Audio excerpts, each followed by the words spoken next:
Number উফ বলো না, 3 নাম্বার ঝিরকি দিয়ে কথা বলো না, 4 নাম্বার নরম কথা বলো, সুন্দর কথা বলো, প্রেস্টিজিয়াস ওয়ার্ড ইউজ করো। অকুল্লাহুম কাওলান কারীমা।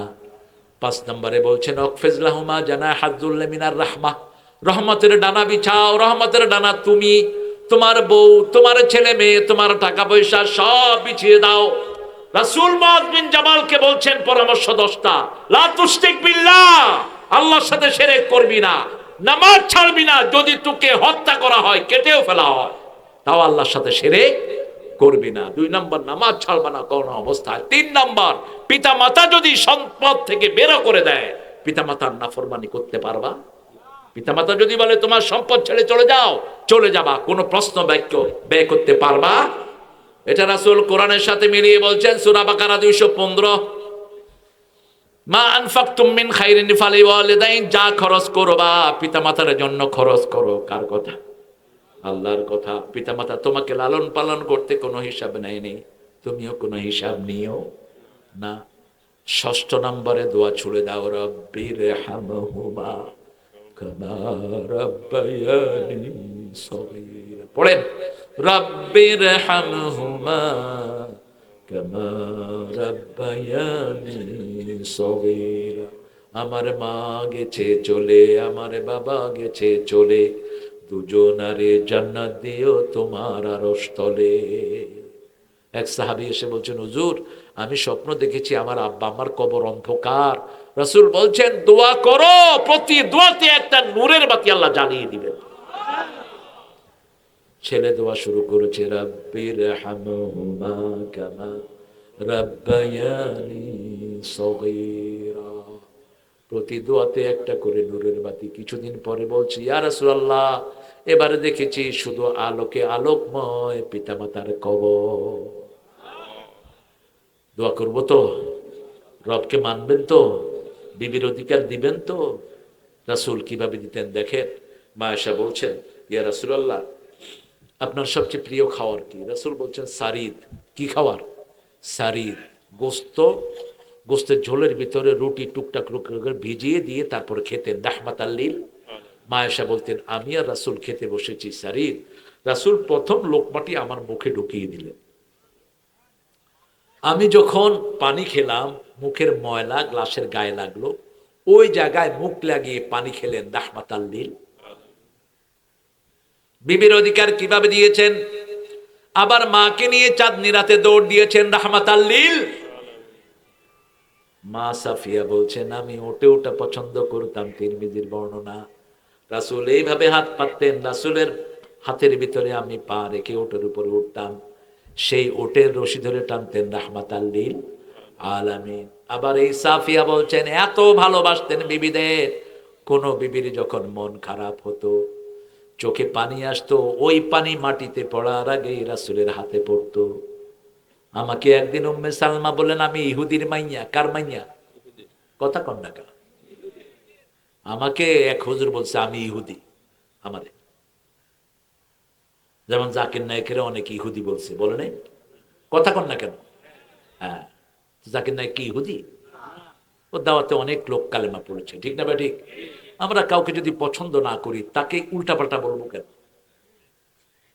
তো আমাকে একজন বলছেন আমি ইহুদি হয়ে গেছি। তো ওই হুজুরের এক আত্মীয়র সাথে আমার দেখা। আমি বললাম, আমি তোমার আত্মীয় আমাকে এটা বলছে। কয় আমার আত্মীয়র মাথায় বুদ্ধি নাই। না এটা বলো না, ওনাকে বলবা কারো সম্পর্কে না জেনে যেন কথা না বলি, ঠিক না? ঠিক। কেন না জেনে কথা বলবে? একজন সম্পর্কে জানেন ভালো করে। জ্ঞান তো আমরা একা নিয়ে বসি নেই, কোরআন হাদিস সবার জন্য উন্মুক্ত, ঠিক না? ঠিক। এই যে সুন্দর সুন্দর সুন্দর রফিক মাদানি কথা বলে, কথাগুলো সৌন্দর্য আছে না? সাইজ ছোট হলে সমস্যা কি?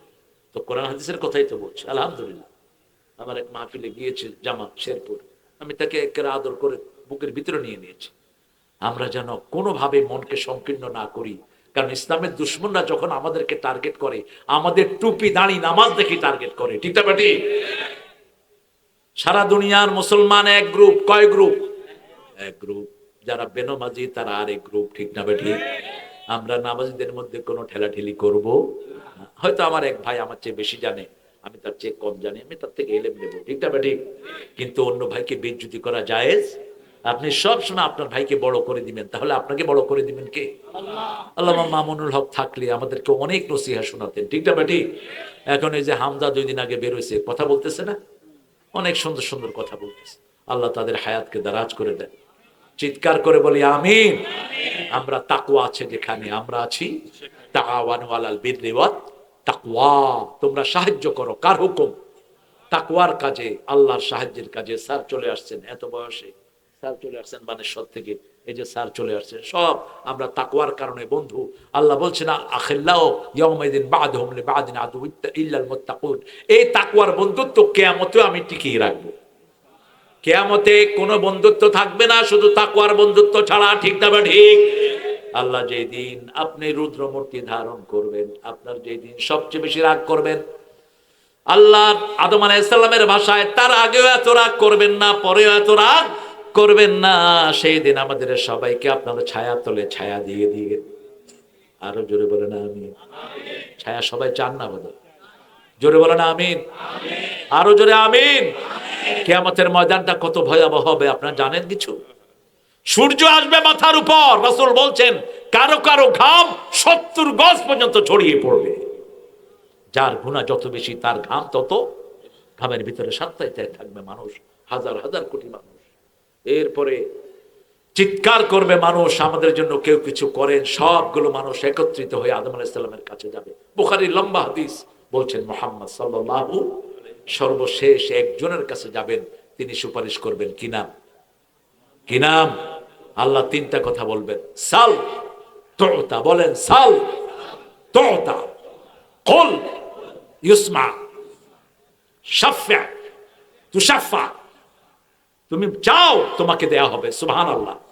তুমি বলো তোমার কথা শোনা হবে, কে বলবেন? আল্লাহ বলবেন তুমি সুপারিশ করো, তোমার সুপারিশ গ্রহণ করা হবে। আল্লাহু আকবার। রাসূল সাল্লাল্লাহু আলাইহি ওয়াসাল্লাম সেই দিন সিজদায় পড়ে থাকবেন মাকামে মাহমুদের সামনে। সেই মাকামে মাহমুদ হলো বাইতুল মুকাদ্দাস, বাইতুল মুকাদ্দাস। এখানে সিজদায় পড়ে থাকবেন রাহমাতাল লিল আলামিন। আল্লাহ সেই নবীর সুপারিশ আমাদের নসিব করে দাও। যদি আজানের পরে ইমাম যা বলে, মুয়াজ্জিন যা বলে, আপনারাও তা বলেন, তারপরে পড়েন আল্লাহুম্মা রাব্বা হাদিহি দাওয়াতি তাম্মা ওয়াস সালাতিল, এর আগে পড়বেন দুরূদ।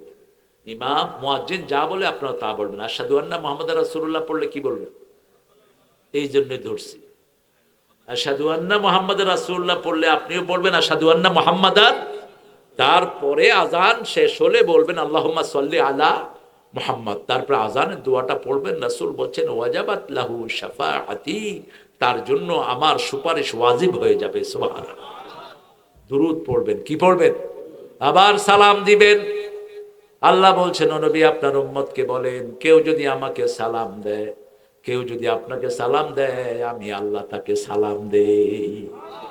এই জন্য আল্লাহ সালাম দেয়া শিখিয়েছেন সূরা সাফফাতের শেষ আয়াত, সুবহানা রাব্বিকা রাব্বিল ইজ্জাতি আম্মা ইয়াসিফুন ওয়া সালামুন আলাল আলহামদুলিল্লাহি রাব্বিল। কি সুন্দর একটা পরিবেশ, কোন ডায়াবেটিস রোগীও নাই স্যার, আপনার শরীর যে এত ভালো। আল্লাহ কবুল করুক। তাহলে আমরা ভয় করব কাকে বলেন? নামাজ ছাড়বো না তো? দেখি কারা ছাড়বেন না, একটু হাত তুলে দেখান তো। বলেন হে আল্লাহ, হে আল্লাহ, আপনার নামে ওয়াদা করছি জীবনে আর কোনোদিন ফরজ নামাজ, ফরজ রোজা, ফরজ পর্দা, ফরজ কোরআন মানা ছেড়ে দেব না। আমিন ইয়া রাব্বাল আলামিন। 2 নাম্বার, বিবির হক কখনো নষ্ট করব। রাসূল বলছেন তোমরা যা খাও বিবিকে তা খাও, যা পরো বিবিকে তাই পরাও, যে জায়গায় থাকো ওই জায়গায় বিবিকে রাখো। যারা ডাবল বিয়ে করে এরা কখনো আদল করতে পারে না। সূরা নিসা 129 আয়াত, লান তাস্তাতিয়া আন তাদিলু। আল্লাহ বলছেন যারা ডাবল বিয়ে করে তারা কখনো ইনসাফ করতে পারে। অতএব আরেকটা মেয়েকে ঝুলিয়ে রাখবা না। তুমি যদি আরেকটা মেয়েকে ঝুলিয়ে রাখো অথবা একদিকে ঝুঁকে পড়ো, কিয়ামতের ময়দানে তুমি অর্ধেক হয়ে উঠবা, অর্থাৎ এক হাত এক পা প্যারালাইজড হয়ে থাকবে, এই অবস্থায় উঠবা তুমি। আল্লাহ আমাদেরকে হেফাজত করুন। 3 নাম্বার, আত্মীয়তার সম্পর্ক রক্ষা করব, কোনোভাবে নষ্ট করব। যা কিছু আগে দান করব কাকে? নিকট আত্মীয়, আপন ভাই, আপন বোন, আপন চাস্তো ভাই, চাস্তো বোন, মামতো ভাই, মামতো বোন, খালাতো ভাই, খালাতো বোন, গোপনে দিয়ে আসবো। আত্মীয়তার কাছে গেলেই হায়াত বাড়িয়ে দেন কে? আল্লাহ হায়াত বাড়িয়ে দেন। 4 নাম্বার, সব সময় একজনের কাছে আশা করব, তিনি কে? তিনি কে? ইন্নাল্লাহা কানা আলাইকুম রাকিবা, তিনি সবসময় আমাদেরকে দেখেন। মা মিন কাউলিন ইল্লা লাদাইহি রাকিবুন আতীত, সূরা কাফ। প্রত্যেকটা জিনিস সচিত্র ভিডিও করেন কে? আল্লাহ ভিডিও করেন। সেজন্য আজকে থেকে আমরা আমাদের জীবনকে তাকওয়ার আলোকে আলোকিত করব। আল্লাহ তৌফিক দান করেন। পড়েন সুবহানাকা আল্লাহুম্মা ওয়া বিহামদিক আশহাদু আন লা ইলাহা ইল্লা আনতা আস্তাগফিরুকা ওয়া আতুবু ইলাইক। জি, স্যার কথা বলবে, তারপর আমরা দোয়া করে তারপরে বিদায় নেব ইনশাআল্লাহ।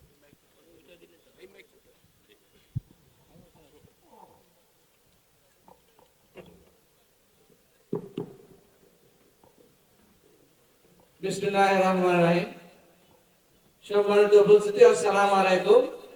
আমরা 2 মিনিট বসি, হুজুরের মোনাজাত শেষ মোনাজাত আমরা শুনে দেব। আমাদের এই পাশে গোরস্থান, এই গোরস্থানের মায়াতের রুহের মাগফিরাতের উদ্দেশ্যে এই জালসা আমাদের ধ্যান সেরা করেছে।